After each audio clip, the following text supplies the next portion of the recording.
Paşabank səhmlərinə abunə yazılışı nəhayət ki başladı. Hər biri 55 manat olmaqla düz 932.926 səhm IPO çərçivəsində bazarın ilkin qeydiyyatına təqdim olundu və mən də şirkətin payçısına çevrilmək üçün 100 səhmlik təklif yerləşdirdim. Bəs bu təklif nə mənaya gəlir və adi vətəndaşlar Paşabank səhmini necə əldə edə bilərlər? İndi izah eləyirəm. Bundan əvvəlki videomuzda ilkin kütləvi təklif, yəni IPO-nun nə olduğunu geniş izah etmişdim. Qısası IPO şirkətin hissələrinin açıq şəkildə xalqa təqdim olunması və vətəndaşların şirkətin uğur və gəlirlərində payçı olması imkanıdır. Paşabank isə artıq ötən günlərdə IPO elan edibdi və ilkin kütləvi təklif üçün abunə yazılışı 12 may tarixinə qədər davam eləyəcək. Bu dövr ərzində hər bir vətəndaş Paşabank tətbiqindən, həmçinin partnyor investisiya platformalarından istifadə etməklə yerli bazarda bankın səhmlərinin alış sifarişini həyata keçirə bilər. Bunun üçün ilk olaraq Paşabank tətbiqinə daxil olub ana ekranda çıxan Paşabank səhmdarı olun hissəsindən keçid etməyə lazımdır.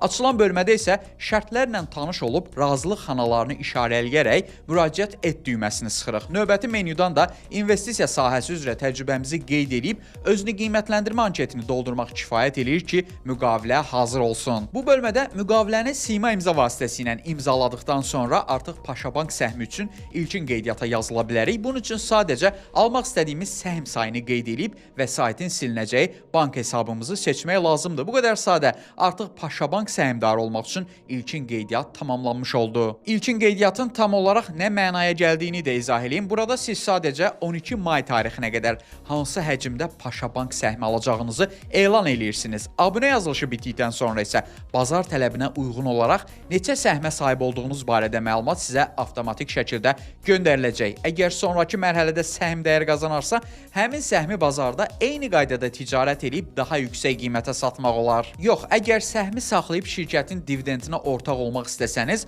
bu zamanda aldığınız səhm, yəni pay qədər şirkət maliyyə ilinin yekununda dividend ödəyən zaman qazanc əldə etmiş olacaqsınız. Paşabank isə IPO zamanı mənfəətin təqribən 30-40%-nin dividend kimi ödəniləcəyini vurğulayıbdı. Bu, yatırılan məbləğin 40%-nin qazanc olması demək deyil. Şirkətin dividend üzrə ödədiyi faiz cari ilin maliyyə nəticələrinə, şirkətin səhmlərinin neçə faizinin satışa çıxarıldığına və mənfəətdən nə qədər dividend ödənilməsinin qərarına uyğun olaraq hesablanacaq. Xüsusi olaraq qeyd edeyim ki, bu investisiya məsləhəti deyil. Etdiyim 100 səhm alışını isə tərəfdaşlıqla yox, şəxsi vəsaitim hesabına eləmişəm. Ümid edirəm məlumatı kifayət qədər aydın izah eləyə bildim. Bu videonu investor dostlarımla bölüşməyi və bir səhm belə olsa alıb özünü Paşabankın payçısı kimi hiss eləmək istəyən dostunla paylaşmağı unutma.